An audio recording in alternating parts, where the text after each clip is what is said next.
Hello friends, आप सभी का स्वागत है मेरे चैनल मिस्टर इंडियन रिएक्शन में। तो फ्रेंड्स, आज की वीडियो कुछ अलग ही नॉलेज पे होने वाली है और हिंदू हो या मुस्लिम सभी को ये वीडियो देखनी चाहिए पूरी की पूरी। और आजकल के माहौल में जानते हैं फ्रेंड्स, हिंदू मुस्लिम कितना चल रहा है, टीवी न्यूज़ देख लो तो उसमें भी वही चीज़ नज़र आता है। पर फ्रेंड्स, कुछ लोग ऐसे हैं जो हकीकत को हमारे सामने लाकर रख देते हैं।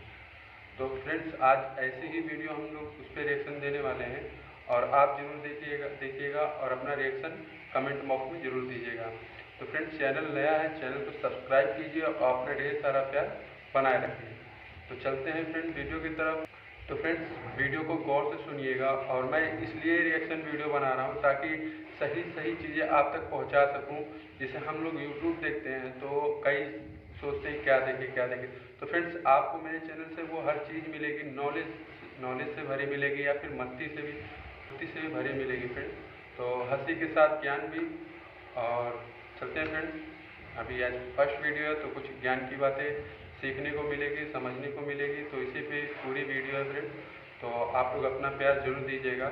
तो प्लीज़ फ्रेंड, चैनल नया है तो सपोर्ट कीजिएगा और अपना प्यार बनाए रखिएगा। चलते हैं फ्रेंड्स, वीडियो ओपन करते हैं तो देखते हैं आज क्या क्या ज्ञान मिलता है जो इस देश के 90% मुसलमानों को नहीं पता। गाइडेंस इतनी जबरदस्त। ये जो मुझे पत्थर मार रहे हैं ना, किसी दिन यही हमारे पैरोकार होंगे। आपको इनसे सीखने का मन नहीं करता? बहुत महान था, एक बार आसमान में से उंगली डाल के छेद कर दिया था। आज सबसे ज्यादा एजुकेशन में हिंदुस्तान में कौन पिछड़ा? मुसलमान। कोई बुनियादी दिक्कत है जिस पे लोग जा नहीं रहे? अपने आप प्रॉपर ठीक हो जाएगी।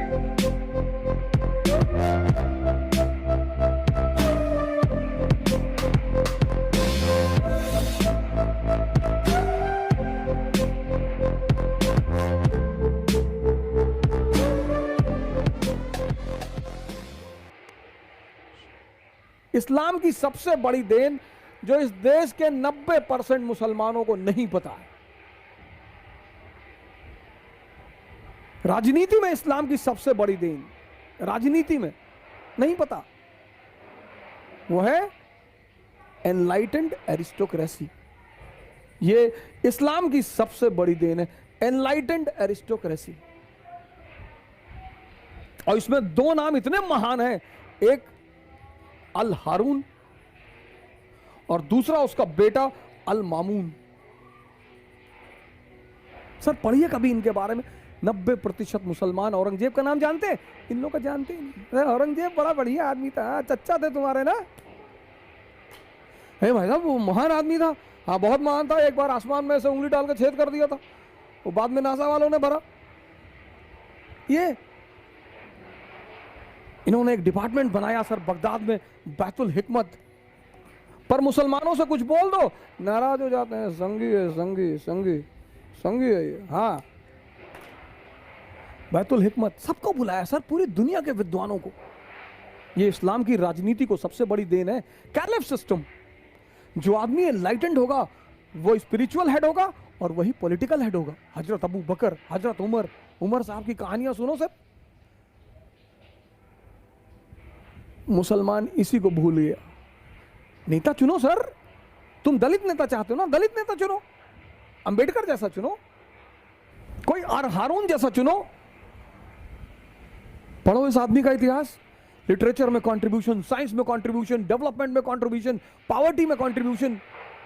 2000 सर का मुझे वीडियो बहुत नहीं, वो आरएसएस वाले जो है मुसलमानों के पीछे 2014 में आए, 2014 में आए। उससे पहले की कंडीशन देख लो, सच्चर कमेटी की रिपोर्ट। अरे नहीं, वो आप नहीं समझ पाएंगे।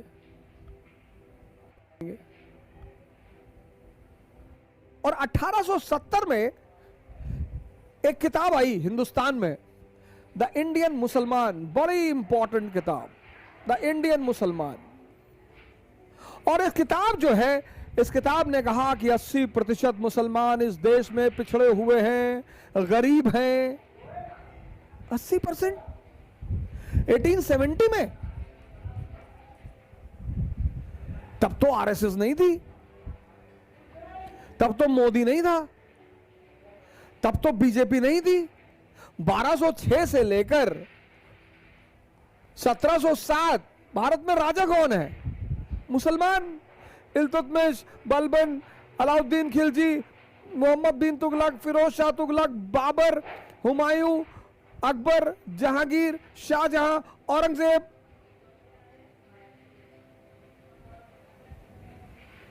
तो ये कैसे हो गया? मैंने बड़े सारे मुस्लिम इंटेलेक्चुअलों से सवाल किया, मौलानाओं से कहा, मैंने कहा चाचा ये कैसे हो गया? नहीं नहीं, वो जो है वो कुछ दूसरा मसला है, वो आप नहीं जान पाए। नहीं नहीं, कैसे हो गया? तब तो ये लोग थे नहीं, ये कैसे हो गया? इसका मतलब कोई बुनियादी दिक्कत है जिस पे लोग जा नहीं रहे हैं। यह मकसद है मेरा आपको इस कहानी सुनाने का। यहां पे तो सर मुसलमान शासक हैं, फिर 80% गरीब पिछड़े, क्यों? मुसलमानों को एक बार ये वीडियो जरूर देखनी चाहिए। कोई तो बुनियादी वजह होगी सर। करना चाहिए। इतना बड़ा ये बिंदी देख रहे हैं, इतना बड़ा इजराइल और इतना बड़ा अरब वर्ल्ड।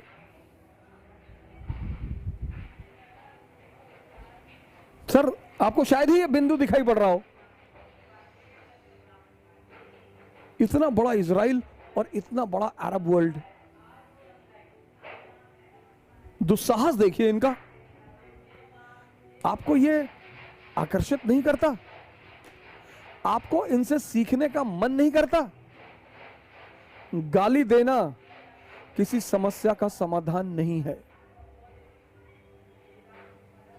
हमारे बड़े सारे मुस्लिम भाई हैं, उनको मैं देखता हूं किसी को तुरंत गाली देने लगते हैं।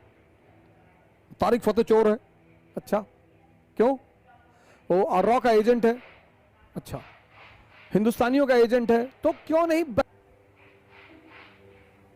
हमारे बड़े सारे मुस्लिम भाई हैं, उनको मैं देखता हूं किसी को तुरंत गाली देने लगते हैं।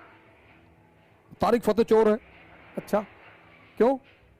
वो आर्रा का एजेंट है, अच्छा हिंदुस्तानियों का एजेंट है, तो क्यों नहीं बहस करते उससे जाकर? करो, उसको साबित करो कि तुम गलत हो, उसको बुलाओ किसी मजलिस में, उसके तर्कों को काटो। नहीं नहीं, वो शैतान का आदमी है, शैतान इब्लीस का आदमी। और जब भी तुम किसी को गाली देते हो तो एक बात तो स्पष्ट हो जाती है कि तुम उससे मुकाबला करने में सक्षम नहीं हो। Whenever you are abusing someone, then it is explicitly clear, that you are not in a situation to compete with that person.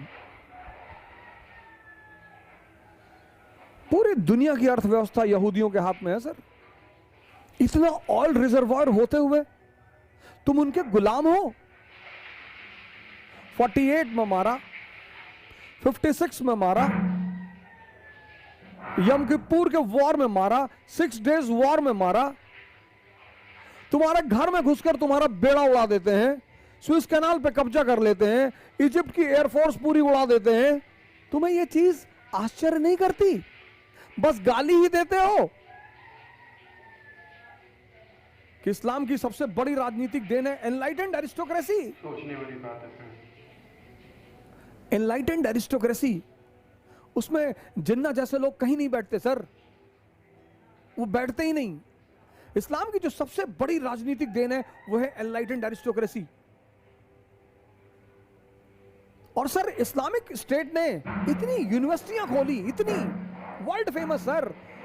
5-6 नाम तो मैं आपको गिना देता हूं: Baghdad, Cairo, Barcelona, soil, Damascus.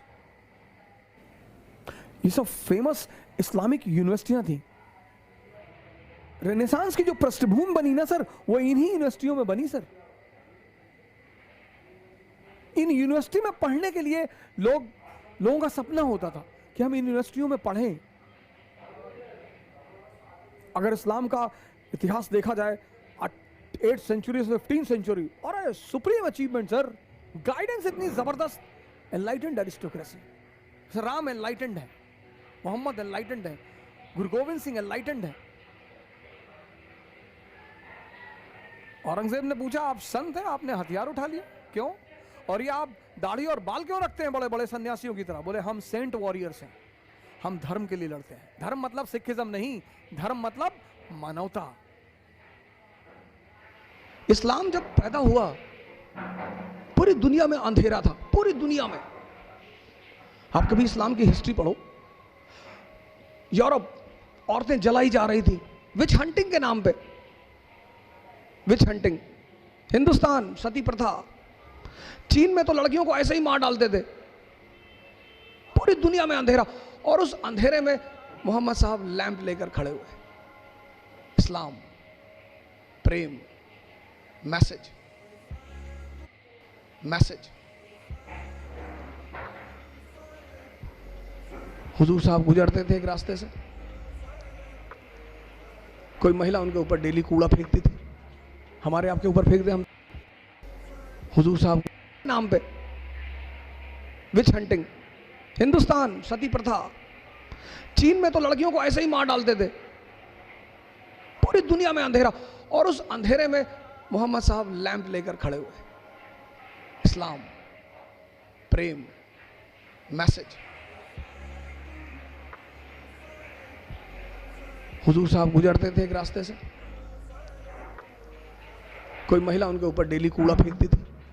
हमारे आपके ऊपर फेंक दे हम तो गोली चला दे तुरंत, कि वह कूड़ा फेंकोगे, वो भी हम मतलब मैं, बाजीराम के टीचर, इतनी औकात तुम्हारी? पैगंबर, पैगंबर, हम तो उसके सामने कुछ है ही नहीं। पैगंबर, मालिक का सीधा हाथ है उस आदमी के सर पे। एक दिन उस महिला ने कूड़ा नहीं फेंका, वो मकान के अंदर गए, पता किया कि मोहतरमा कहाँ है, पता चला बीमार है। गए, हालचाल पूछा, कहा मालिक से दुआ करूंगा कि आप जल्दी ठीक हो जाए।